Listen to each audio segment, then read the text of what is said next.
찾아봐. 검사해봐. 우리에게 지금 얘기해주고 있는 거 아니겠습니까? 여러분, 예수 그리스도의 영이 예수 그리스도께서 내 안에 계시지 않는다면 이 성경은 우리에게 뭐라고 말해주고 있습니까? 5절 말씀에 돌아가겠습니다. 그리스도께서 여러분 안에 계시다는 것을 알지 못합니까? 모른다면 여러분은 실격자입니다. 실격자. 이거 어떤 겁니까? 개혁성경에 보니까요, 버리운 자. 버리운 자라요. 지금 이게 좀 충격받을 수 있을 수 있다고 생각됩니다. 어떻게 하나님 우리를 택하시도 하지만 어떻게 우리를 버릴 수 있는가? 근데 버리다, 이 언어에 보면은요, 언어에 보면 이게 어떤 뜻이 있냐면은, 여러분 순금을 이제 정제하지 않습니까? 순금이 이제 맨 처음에 불순물하고 막 섞여 있어가지고, 그러니까 막 불에다 녹여가지고 순금을 이제 추출내지 않습니까? 순금을 추출하면은 거기에 찌꺼기 있습니까? 없습니까? 찌꺼기가 반드시 나오게 돼 있는 거예요. 이 금 속에 포함되어 있는 찌꺼기. 그럼 순금은 쫙 빼가지고 이걸 소중히 간직을 하지만은 그럼 남은 찌꺼기는 소중히 여길 수 있습니까? 없습니까? 필요가 없잖아요. 그러니까 가차없이 버리는 겁니다. 여기서 버리는 자는 어떤 걸 의미하는 겁니까? 순금을 제외한 찌꺼기. 이걸 의미하는 거예요. 버리운다. 마태복음 24장에 보더라도요, 여러분 이 말씀이 그래 나와 있습니다. 그때 두 사람이 밭에 있을 터이나 하나는 데려가고 하나는 버려둘 것이다. 두 여자가 맷돌을 갈고 있을 터이나 하나는 데려가고 하나는 버려둘 것이다. 성경에도요, 이런 표현이 있네요. 근데 이걸 보면서 우리 좀 긴장을 해야 합니다. 여러분, 우리가 한 지붕 아래 산다 해가지고요, 여러분 안심하면 안 됩니다. 달라질 수 있는 거예요. 한 지붕에 살더라도요, 어떤 사람은 데려가면 당하고 어떤 사람은 버려두면 당할 수 있다는 거예요. 부부도요, 남편은 데려갈 수가 있는 것이고 아내는 데려가지 못함을 받을 수 있는 겁니다. 버려줄 수가 있다는 거예요. 우리 교회도요, 여러분 다 교회 나오지만은요, 어떤 사람은 구원받아요. 데려가면 당합니다. 그러나 어떤 사람은 그렇지 못할 수가 있다는 거예요. 교회 나온다 해가지고 100% 구원받는다. 이게 아니라는 거예요. 그러니까 체크해야 되는 것이죠.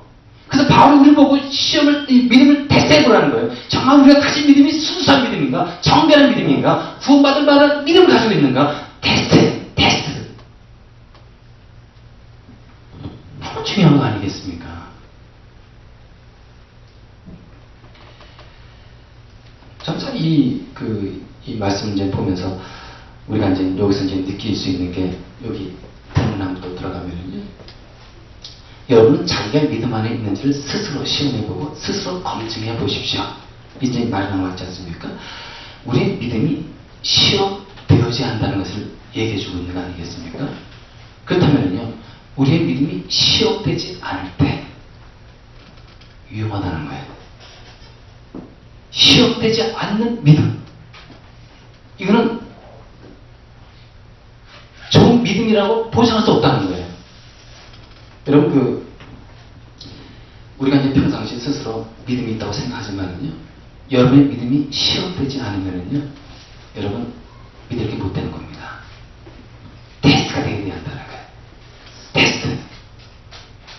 저희 유혹이 있을 때, 시험이 다가올 때, 우리의 믿음이 어떻게 될지 장담할 수가 없는 거예요. 이런저런 문제가 터지고 경제적인 어려움이 오고 막 그럴 때 우리의 믿음이 흔들리고, 우리의 믿음이 그전에 진짜 처음 믿음 같았는데도 불구하고 막 죄에 빠지고 그럴 수 있다는 겁니다. 그래서 이 바울이 오늘날 우리에게 내 믿음이 시험과 유혹을 통해 입증된 믿음인지 우리에게 테스트해보라는 거예요. 지금 여러분들이 어떤 어려운 문제가 있습니까? 어떤 힘든 문제가 있습니까? 어떤 답답한 문제를 만났습니까? 여러분, 이것은요, 내 믿음을 테스트할 수 있는 좋은 기회인 거예요. 우리 이걸 생각해야 되는 겁니다. 하나님, 왜 나에게 이런 어려움을 주고, 왜 이런 답답한 문제를 나한테 주고, 왜 이렇게 힘든 문제를 나에게 주었습니까? 이렇게 우리가 하나님 원망할 것이 아니라 이걸 통해서 뭘 하라고요? 내 믿음이 정말 순수한 믿음이었는지, 정말 내가 지금까지 이 믿음 갖고 왔는데 이것이 정말 바른 믿음이었는지 견고한 믿음이었는지 테스트하는 좋은 계기 아니겠습니까? 여러분 그 중국제 하면 여러분 어떤 생각이 듭니까? 중국제. 중국제는 싹 뿌려. 그죠? 그리고 중국 음식 하면은 여기 뭐 보니까 전에 보니까 뭐 독소가 들어가가지고 먹으면 막 사람이 해를 입고 막 그런 일들 내가 신문에서 종종 보게 되거든요. 근데 여러분 그 중국제 하면 싸구려 이런 이 인상은 생각을 많이 갖고 있지만은 근데 여러분 이 중국엔 지하교회 있지 않습니까? 근데 중국의 지하교회 성도들의 믿음은 절대로 싸구려가 아니래요. 왜 그런지 아시죠? 그들은 공산 치하 지나오면서 지금도 마찬가지입니다. 보이지 않는 핍박과 탄압 속에서 그들은 신앙은 경배적고 순수해졌고 자꾸 정제되는 그런 이 믿음 가지고 있다는 거예요.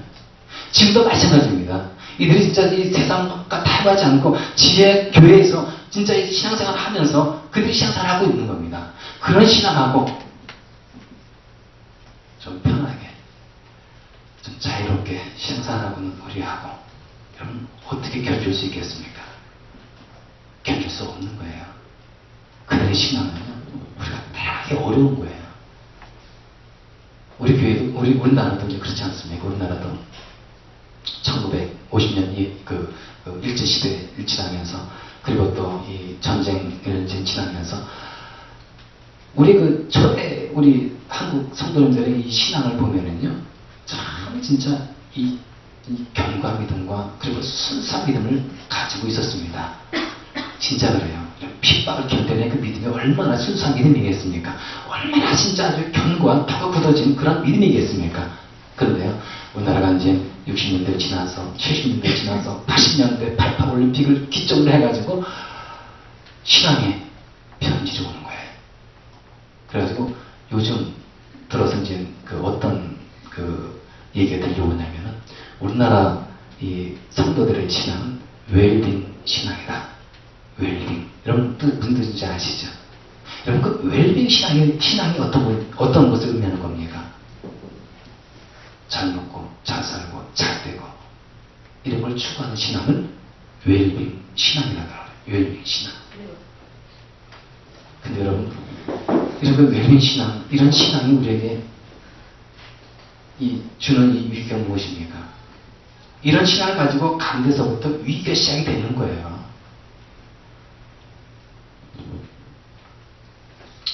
여러분 우리나라 뭡니까 이 병원을 보면은 참 예방 뭡니까 검진이 많이 발달되어 있죠. 그래가지고 한국에 있으면은 무슨 암 조사하십시오, 무슨 뭐 좀 조사하십시오. 계속 이런 청구서 날아옵니다. 우리나라보다 참 이런 건 잘 돼 있는 것 같아요. 여러분 이 암의 특징이 무엇입니까? 숨어 있다는 겁니다. 어떤 자각 증상이 이제 딱 발견돼가지고 병원에 가면 늦은 거예요. 암이 온몸에 퍼져가지고 더 이상 손을 쓸 수 없는 그런 단계까지 온 것이죠. 그래서 이 자각 증상이 있기 전에 그 전에 이 암을 발견해야 되는 것이죠. 그래서 이제 우리가 이제 정기적으로 이제 이 병원에 가서 체크업을 합니다. 가서 이제 기계에 의존해가지고 첨단이 이 기계 가지고 우리 몸 구석구석을 그냥 쫙 검사해가지고 그리고 그냥 자세히 그냥 체크해가지고 이제 이 암을 좀 딱 발견하는 것. 이것을 우리는 조기 발견이라고 그랬죠.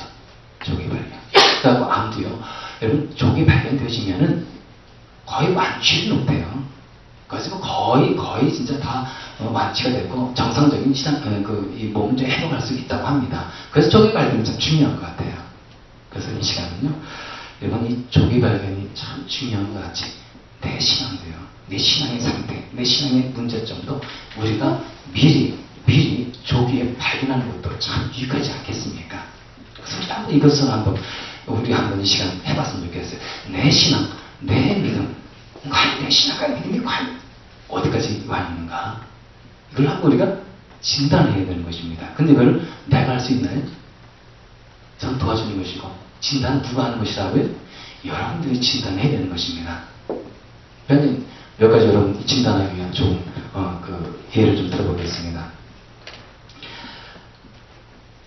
이 미국에 이제 USA 투데이라고요. 라이프에 의해서 2010년도 4월 달에 설문조사를 했습니다. 미국에 있는 그 US 투데이에서요.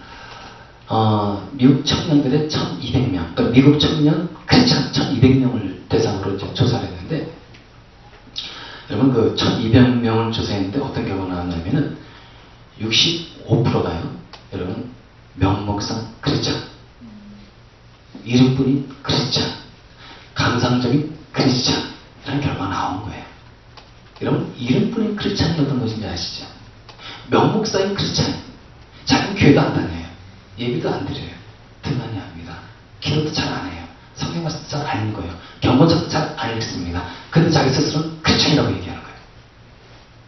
명목상 크리스찬, 이름뿐인 크리스찬, 감상적인 크리스찬. 그래가지고 이 조사 결과로 인해가지고 이 미국 교회가 빨갛게 핀 거예요. 어떻게 65% 되는 이 크리스찬, 이 젊은이들이 어떻게 이 명목상 크리스찬, 이름뿐인 크리스찬으로 있을 수 있느냐. 이게 우리 교회가 잘못된 것이다. 우리 교회가 뭔가 잘못된 것이다. 막 자성하기 시작하게 된 겁니다. 거기 또 보니까요. 50%가 여러분 어떤 결과 나왔냐면은 예수님이 유일한 구세주다. 50%만 확신하고 있고 50%는 확신하지 못하고 있다는 거예요. 내가 구원받기 위해서 오직 예수 그리스도를 믿어야지만 된다. 오직 구원해 주는 예수다. 이걸 확신하고 믿고 있는 사람이 얼마나고요? 50%. 크리스찬의 절반은 믿고 있고 절반은 믿지 않고 있다는 거예요. 자기는 크리스찬이라고 얘기하면서.